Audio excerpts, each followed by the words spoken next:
Hi everyone. You must be wondering what walking stories is all about.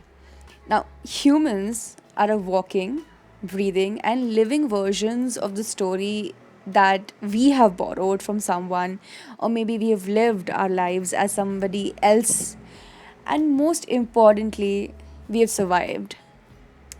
That's what makes us us. And here's our attempt to bring to you the stories of common people that will hopefully strike a chord with you. The voiceover Dashmeet's part is done for now. And now I'll just let the Dashmeet on the screen speak to you. I hope you have a good time. Hello, everyone. Welcome to the first episode of Walking Stories. I have a very special guest for the first episode that we are shooting today. Let me introduce you all to Christella, ma'am, who will be sharing her story with us. Hey, Did you how are like the? you? I am good. How are you? Did you like the introduction? Yeah, Did it you feel was delicious, as you said. it was a delight? So I have a couple of things to tell the audience before that. So Christella, ma'am, was our maths teacher and also our class teacher. So I just want to ask you as to what made you think that you have to become a teacher. Was there some thought process that you underwent in your childhood, or it was like a by chance, chalo theek hai, let's see how it goes? What was the thought process becoming a teacher? The last one you said, I never wanted to be a teacher. In fact, Okay. even when my parents used to say, okay, you have to be a teacher because for ladies, that is the profession comfortable with the children, your family management, all those things. Mm-hmm. And then I really don't know how I ended up doing this because I myself went to my mom and told, okay, now I want to do my BEd. And Okay. once I started to teach, really I felt the connection between the students. I really enjoyed being with the kids in the school. Mm-hmm. That's nice. So, ma'am, if I may ask, how long has it been that you have been in this profession? Now it's 15 years. Wow, Since 15 years I'm teaching. that is amazing. That is amazing. I So, started with teaching at colleges actually, mhm. and then I ended up teaching at schools.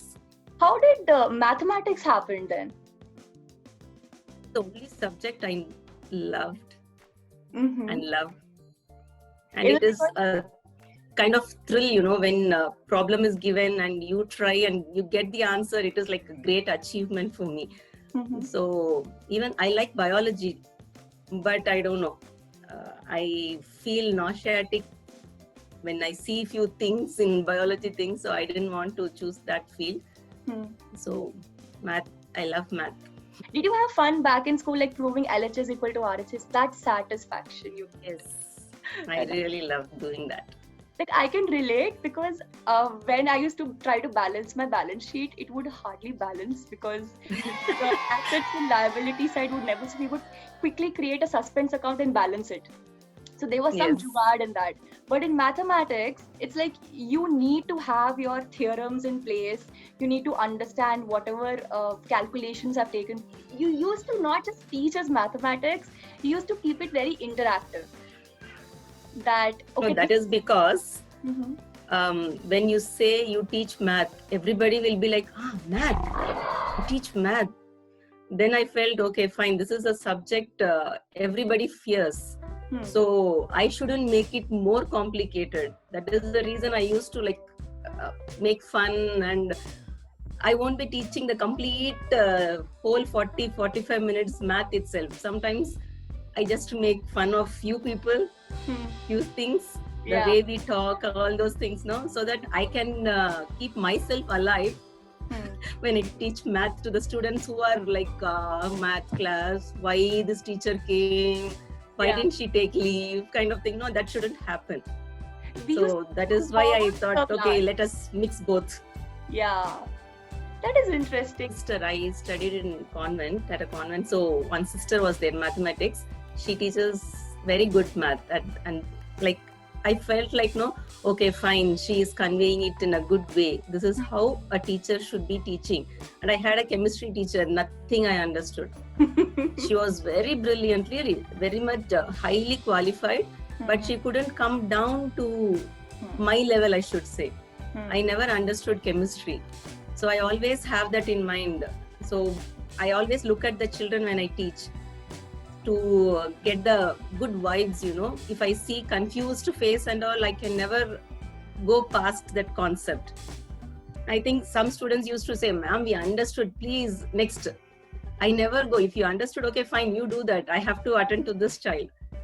So that is the impact I had, because we have impact from good and bad, right? More than good, I think the bad stays with us to remind us that I shouldn't be like that. I need to be above that. So that is how I manage my classes. There are different things that we define as, failures for us.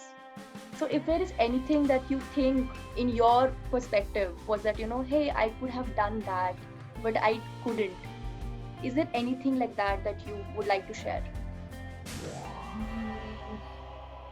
I don't think anything like that actually, because I try to go with the flow kind of, because so many things I expected didn't happen. So I get hurt and all that.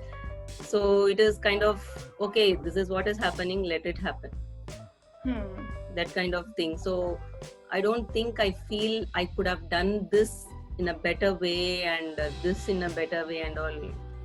I don't think I have any of that kind of thought. So moving on with the next question. So is there anybody's life story that you have heard and been in awe that how did they do these things? And that has somehow affected your life? Some people I look up to and say, okay, fine, they have achieved like this, I should be like that. They have done like this, I should be doing like this. I never thought in my life. So I don't have any role model, any idol looking at whom I mold my life kind of thing. It is just, I just want to be happy. That's all. Whatever I do, whether it is a small thing or big thing, I just want to be happy. I never thought I need to earn more, I need money. I never thought. But I feel now, I regret for that now actually. Why I didn't think money is necessary, because now the children are growing, we need money for education purpose and so many things. But I don't know, even now it is not that much into me. Okay, somehow everything will be settled. It will work out. Yeah. That's it. Because at the end, that is the one thing I regret actually speaking. Why I didn't think money is important. I never thought whatever I get, no, I just used to spend it on other people, not on myself. I don't like to buy anything for myself. But when we give to some people, they feel happy. I just wanted to see that smile, that's it. So I never saved anything in my life. Never, not a dime. So, but giving it to others made you happy. Doing anything for yourself I made felt you happy like that. Everybody has some guiding principle in their life that these are my values, this is my principle. I'll not sway from this angle to that angle for anything. So do you have any such principle in your life that you have stuck by? I try to believe in people. I trust them a lot, and that has brought so many unpleasant memories also. But still, I think, okay, fine, let me believe these people. I shouldn't hurt them. For me, it is you say something to me, even if I don't like, but I feel that it will give you happiness, I will do it. It's that kind of things, and that has its positive and negative side of it. That whatever it is, I just want to make people happy kind of thing it is. Sometimes I feel bad for doing that, in quotes, because some people take advantage. They know that you can't refuse and all. So nowadays I'm learning to say no to specific things. So if it is a guiding thing, it is don't hurt others. as far as possible, be good to them. It's kind of that kind of thing. That's beautiful, because the fact that you have to accept that, where we have to work on, that also takes a lot of courage. That, I need to learn how to say no, and saying no is one of the most difficult things to do, because you feel That too guilty. in a way that doesn't hurt. They should know, like, you should be stern and kind. Correct. Very contradicting quality. Should be in contrast and in like proper proportion. I am still figuring it out. So I think we are all figuring it out somehow.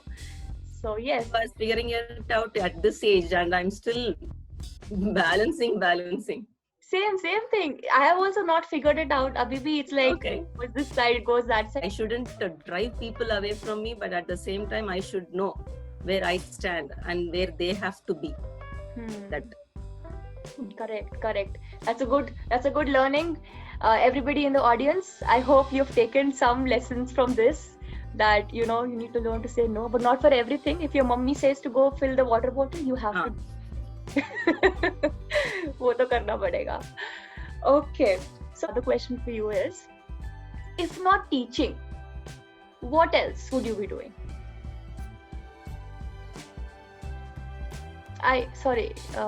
Lag. and sleeping. Perfect. If only we could earn money by doing that. Yes. Proper But profession. nobody pays for that. Exactly. So that's interesting. So I think the answer is still teaching. Then I'll just take it like that you would be teaching. Yeah, I never thought of any other profession once I entered into teaching, actually.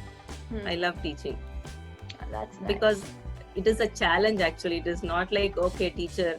They don't think teaching is a kind of a profession, wherever we go. Professional means it is doctors, engineers, like that.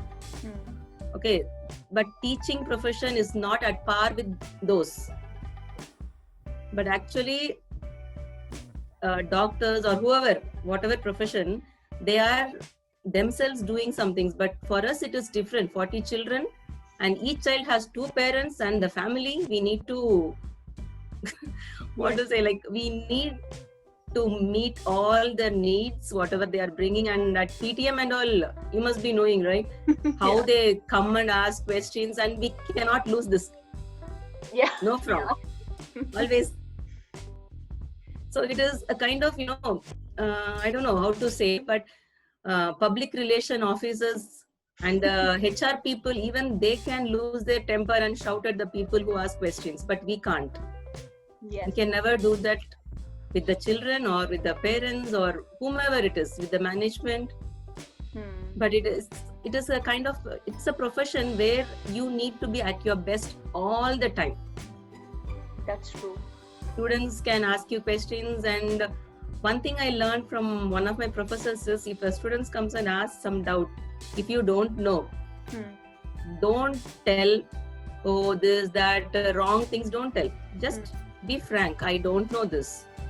Let me check it and come back to you tomorrow and explain. So that is one thing I followed throughout my career, actually. When someone is asking something, I don't feel bad to say, no, I don't know. If I know, I just explain. Otherwise, I just say, no, I don't know about this. Let me refer something. I feel the teaching profession is one of the professions which is very important, actually, but looked down upon. Nobody is giving the importance, the right kind of attention to teaching profession, I feel. That's what I feel, actually. Doesn't mean that we shouldn't go and all, no. So it is like, okay, you didn't get any other job, okay, fine, do a B.Ed and go teach. That is the attitude nowadays. Yes. But actually, this is the profession where you need a real skill, life skill you need, and educational skills, and the knowledge, wisdom, everything. You need the combination of all the things, because children are given to you.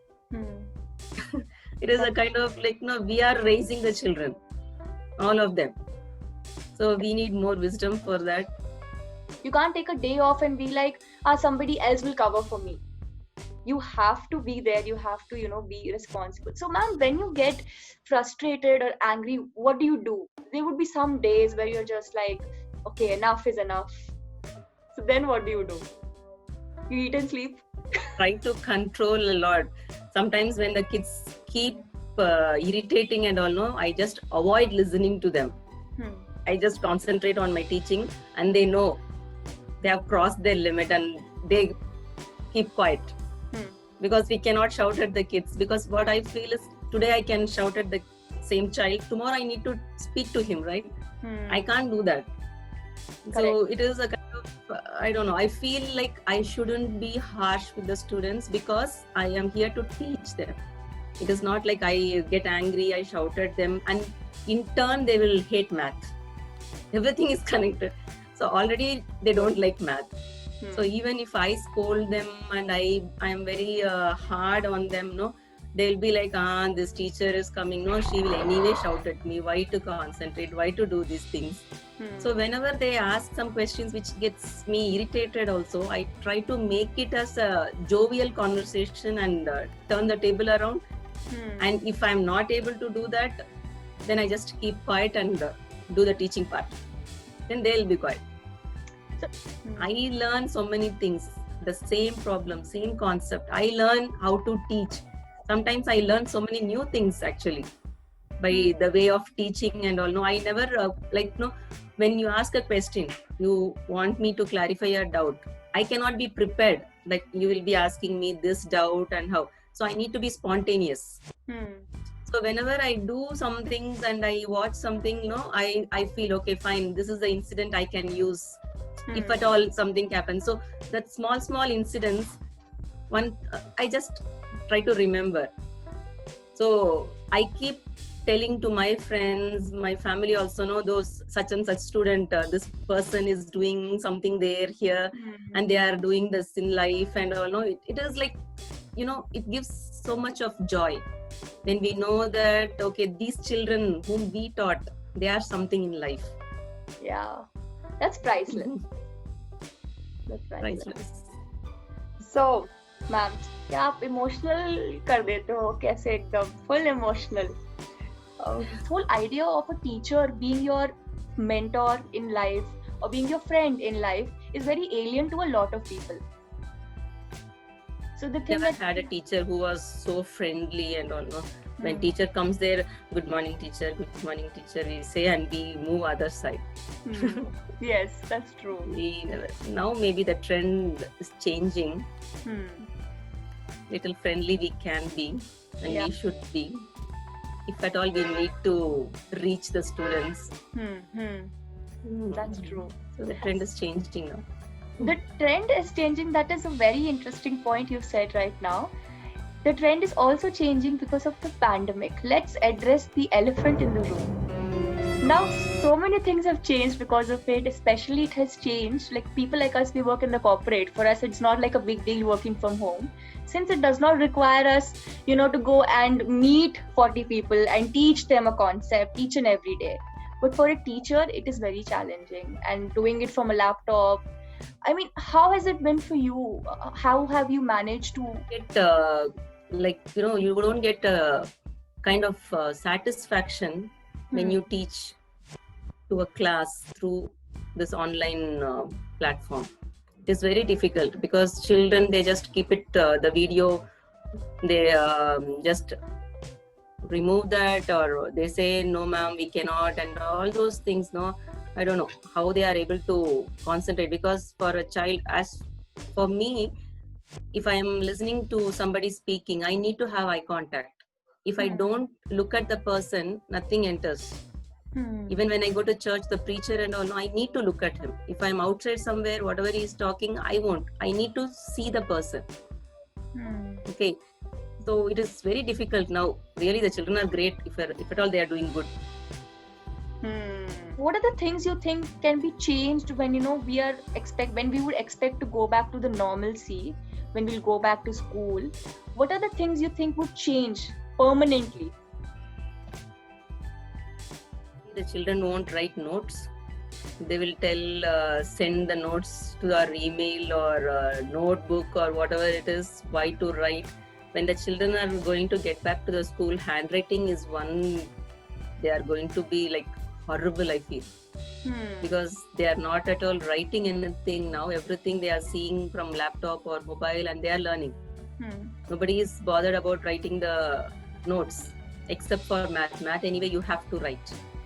Without that we cannot send the notes and all. Okay, so handwriting is going to be the worst hit area, I think. And one more thing, the children are losing the concentration. At home they are sitting with the laptop. So many things happen at home. When they are all again come together, they won't listen to us because friends were apart for one whole year. They have so many things to talk about, what they did during the pandemic, what they did not do, how they cheated the teacher during the online class, how they were making fun of the teacher. So many things they have to talk. So once they come back, more than students want to go back to school, not to study actually. They are missing their friends. So when they are going to get back, that is what is going to happen. They are going to reconnect with the friends, with their friends, not with the subject. School and all, when we teach, you don't know this also. This is just addition, right? Don't know this? Have you not learned? Now when the screen sharing and all happens, ma'am, it is very simple, ma'am. Do only this, ma'am. That. Yeah. So, ma'am, on an ending note, if there is any advice that you would like to give to your younger self, what would it be? What would I give to my younger self? Yes. Enjoy. Study is okay. But studies, the education, what you're getting is not your entire life. You need to enjoy life, because once you see what you have been through, you will regret if you don't give time for fun and having like get together moment. Use the time.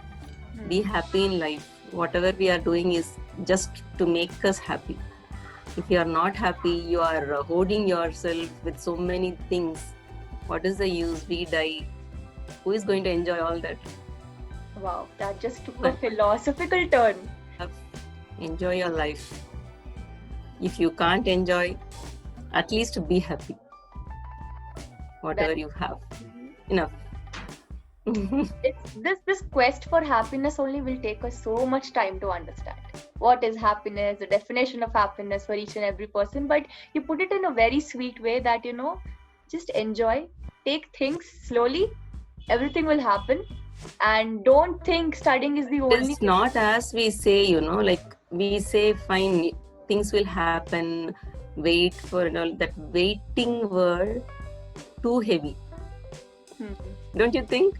True. Waiting, it depends on what you wait for. If it is some small things, even your wait, if it is not fruitful, doesn't matter. But when you really wait for something in life and you don't get it, it is like, what is the meaning of life? Yeah. This was lovely, ma'am. This was lovely. Listening to somebody's stories, you also think that we are similar in so many ways, because there are so many things that we all face in a different way in the same way at different times. So the feeling is the same. The way it comes to your lives is different. I hope that makes sense. I used a lot of same and different in a sentence. We got to know about your love story with mathematics and teaching. It's very interesting. But like every love story, it also has its own pains. But what makes it fulfilling is that you love doing it every Wait and see. Which is more. Yeah. If you could put that in a Seeing mathematical... the student smile. Yeah. Student smile, yes. That too in a math class, it's very rare seeing students smile in a math class. That's a superpower you have. So with this, we come to an end of this episode, and we are so happy that you all took out some time to watch this. So if you like it, please hit the like button and please comment what sections you really liked and you would really like to share with other people also. And be in touch, ma'am. I hope we connect again. We are in touch. I comment on all the things, right? Oh, yes. I think that's me being I'm nervous. happy to get in touch. I think it's me being nervous. At the end of the interview, I'm being nervous. How I'm to end happy it? that you called me Thank you, ma'am. to Thank you have for this taking interview me. arranged. Thank you so much. Thank you, ma'am. Thank you, everybody. Bye bye. Bye bye. Bye bye.